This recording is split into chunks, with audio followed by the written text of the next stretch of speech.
சலோமி, தூத்துக்குடி மாவட்டம் சாத்தான்குளம் அம்பலசேரி என்ற இடத்தில் நேற்று அந்த ஹெலிகாப்டர் இறங்கிய பிரச்சனையில் இன்று வரை அதிகாரபூர்வமாக ஒரு தெளிவான தகவல்கள், செய்திகள் வெளியிடப்படவில்லை. அந்த இடத்தில் எவ்வாறு ஹெலிகாப்டர் இறங்கியது, ஏன் இறங்கியது, அனுமதி பெற்று இறங்கினார்களா, யார் வந்தது, அதில் சமூக நலத்துறை அமைச்சர் கீதா ஜீவனின் படம் மற்றும் மாவட்ட ஆட்சியரின் படங்களுடன் அங்கு இருந்தது என்ன, அமெரிக்க கொடி பறந்தது என்ன என பல்வேறு கேள்விகள் எழுந்த வண்ணம் இருக்கின்றன. இது தொடர்பாக நமது தூத்துக்குடி மாவட்ட செய்தியாளர் ராஜா சாலமிடம் இந்த விவரங்கள் தொடர்பாக கேட்கலாம். ராஜா சாலமன், வணக்கம். ராஜா சாலமன். வணக்கம் சார். ராஜா சாலமன், இப்போ தூத்துக்குடி வாகக்குளம் ஏர்போர்ட்டுக்கும் அந்த சாத்தான்குளம் அம்பலசேரி ஹெலிகாப்டர் இறங்கிய இடத்துக்கும் எவ்வளவு தூரம் இருக்கும் ராஜா சாலமன்? சார், வான்வெளியில பார்த்தா குறைஞ்சது ஒரு 30-40 கிலோமீட்டர் வரும் சார். அதே ரோடு வழியா, சாலை வழியாக போறதா இருந்தா ஒரு 55-60 கிலோமீட்டர் இருக்கும் சார் சாத்தான்குளம். ராஜா சாலமன், இப்போ ஒரு ஹெலிகாப்டர் பறக்கணும்னா பக்கத்துல ஒரு விமான நிலையம் இருக்கு. இப்போ அங்க இறங்கிருக்கலாம். இதுக்கு ஏவியேஷன் பெர்மிஷன், காவல்துறை பெர்மிஷன் என்று பல்வேறு நடைமுறைகள், இந்த ஹெலிகாப்டர் இறங்குவதற்கான நடைமுறைகள் இருக்கிறது. ஆனால் இந்த சாத்தான்குளத்தில் இந்த அம்பலசேரி என்ற ஒரு வனப்பகுதியில் ஏதோ நிலங்கள் சீரமைக்கப்பட்டு தொழிற்சாலை தொடங்குவதற்காக அது சீரமைக்கப்பட்ட இடமாக தெரிகிறது. ஆனால் அந்த தொழிற்சாலை யாருடைய தொழிற்சாலை, அந்த இடம் யாருடைய இடம் மற்றும் அந்த இடத்தில் நடைபெறும் நிகழ்ச்சி தொடர்பாக நேற்று ஏதாவது அதிகாரபூர்வமாக அந்த மாவட்ட செய்தியாளர்களுக்கு தகவல் எதுவும் வந்ததா?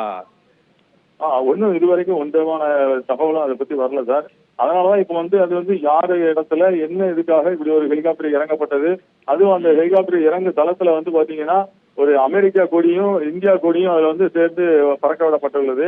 அதனால இதுல எந்த நாட்டுல இருந்து யாரு வந்தாங்க அப்படிங்கறதையும் அதை விசாரணை பண்ணி கொண்டு இருக்காங்க. இன்னைக்கு பாத்தீங்கன்னா அது குறித்து அந்த பகுதியினுடைய சாத்தான்குளம் டிஎஸ்பி அருள் அவருடைய தலைமையில இன்னைக்கு போலீசார் அதுக்கு 2 சப் இன்ஸ்பெக்டரும் அதுல எஸ்ஐகளும் அதுல இன்னைக்கு விசாரணை மேற்கொண்டிருக்கிறாங்க. அந்த பணி, அதாவது நேற்று அந்த பணியில இருந்தவர்கள், அதாவது அந்த டெக்கரேஷன் போட்டவங்க, அந்த சாலை போட்ட வசதி செய்து கொடுத்தவர்கள், அந்த ஷெட்டு போட்டவங்க, இந்த மாதிரி ஆட்கள் எல்லாம் உங்ககிட்ட யார் சொன்னாங்க, எப்படி பண்ணீங்கன்னு சொல்லி கேட்கும்போது, எங்களுக்கு ஒரு ஒப்பந்ததாரர் ஒருத்தர் இதை மாதிரி பணியை செய்ய சொன்னாங்க, எங்களுக்கு அது மட்டும் தான் தெரியும், அங்க வந்தவங்க யாரு என்ன யாருங்கிறது எங்களுக்கு ஒன்றும் தெரியாது, எங்கிட்ட யாரும் ஒன்றும் சொல்லவும் செய்யல அப்படிங்கிற மாதிரியான தகவல் அவங்க சொல்லியிருக்கிறாங்க. இப்ப அந்த ஒப்பந்ததாரர் யாரு, அந்த ஒப்பந்ததாரருக்கு யாரு இந்த ஆர்டரை கொடுத்து இப்படி பண்ண சொன்னது அப்படிங்கறது குறித்து இப்போ அவங்களுடைய செல்போன் அதெல்லாம் வாங்கிட்டு போயிருக்காங்க. அதன் அடிப்படையிலையும் இப்போ விசாரணை மேற்கொண்டு இருக்காங்க சார். ராஜா சாலமன், இந்த மாதிரி ஹெலிகாப்டர் ஒரு ட்ரோன் பறப்பதற்கு கூட இப்போ ஒரு கல்யாண மண்டபத்துல ஒரு திருமண நிகழ்வுக்கு ஒரு ட்ரோன் பறப்பதற்கு கூட அந்த உள்ளூர் காவல் நிலையத்துல பெர்மிஷன் வாங்கணும். மற்றபடி அதுக்கான அனுமதி நடைமுறைகள் நிறைய இருக்கு. இது ஒரு ஹெலிகாப்டர் எங்க இருந்து வந்தது? குறைந்த இதுக்கு முன்பாக இந்த ஒரு ஹரிநடார் தேர்தல் பிரச்சாரத்துக்கு ஹெலிகாப்டர்ல வந்தது மதுரையில இருந்து ஒரு ஆலங்குளத்துல போய் இறங்கினாரு. அதற்கான மாவட்ட நிர்வாகங்கள் அனுமதி, அந்த ஏவியேஷன் அனுமதி எல்லாம் பெறப்பட்டதா சொல்லப்பட்டது. இப்போ இந்த ஹெலிகாப்டர் இப்போ வாகக்குளத்துல இருந்து வந்ததா அல்லது மதுரை ஏர்போர்ட்ல இருந்து வந்ததா? இது தனியார் ஹெலிகாப்டரா? இதுல வந்த நபர் யாரு? ஏதாவது அந்த நிலத்தின் உரிமையாளர் யாரு? அந்த தகவல் ஏதாவது தெரிய வந்திருக்குதா? அதுக்கு இல்ல சார், அதை பத்தி ஒன்றுமான தகவல் இது வரைக்கும் தெரியவில்லை. அதான் விசாரிச்சுட்டு இருக்கிறாங்க. இந்த ஹெலிகாப்டர் நீங்க சொன்னது மாதிரி ஹெலிகாப்டர் ஒரு மேல பறக்கிறது அப்படின்னா கண்டிப்பாக வான்வெளி துறையில இருந்து நம்ம அனுமதி அவங்க பெற்றிருக்க வேண்டும். இது இந்த தூத்துக்குடி விமான நிலையத்திலையும் அதற்கான ரேடார் கருவிகள் அனைத்தும் இருக்கின்றன.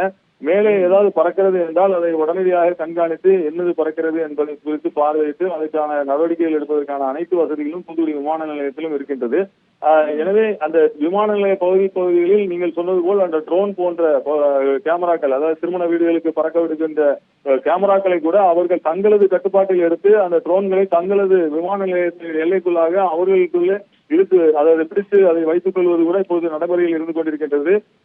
எனவே இது போன்ற ஒரு ஹெலிகாப்டரை, அதாவது ஒரு சிறிய ட்ரோன் ஒரு அடி நீளம் 1.5 அடி அகலம் கொண்ட ஒரு ட்ரோன் பறப்பதையே இவர்களால் கண்காணித்து பிடிக்கக்கூடிய ஒரு சூழ்நிலையில் இருக்கின்ற இந்த நேரத்தில் இவ்வளவு பெரிய ஒரு ஹெலிகாப்டரே பறந்து அந்த இடத்தில் இறங்கி அதில் ஒரு விஐபி இறங்கி உள்ளே சென்று விட்டு திருப்பி சென்றுள்ளார். அது என்ன, யார் வந்துள்ளார், என்ன எப்படி வந்தார் என்பது குறித்ததான எந்த தகவலும் காவல்துறைக்கும் தெரியவில்லை, வருவாய்த்துறை யாருக்குமே தெரியவில்லை என்று கூறுவது நமது நாட்டினுடைய பாதுகாப்புக்கே ஒரு அச்சுறுத்தலான ஒரு காரியமாகவே அனைத்து தரப்பினராலும் பார்க்கப்படுகிறது.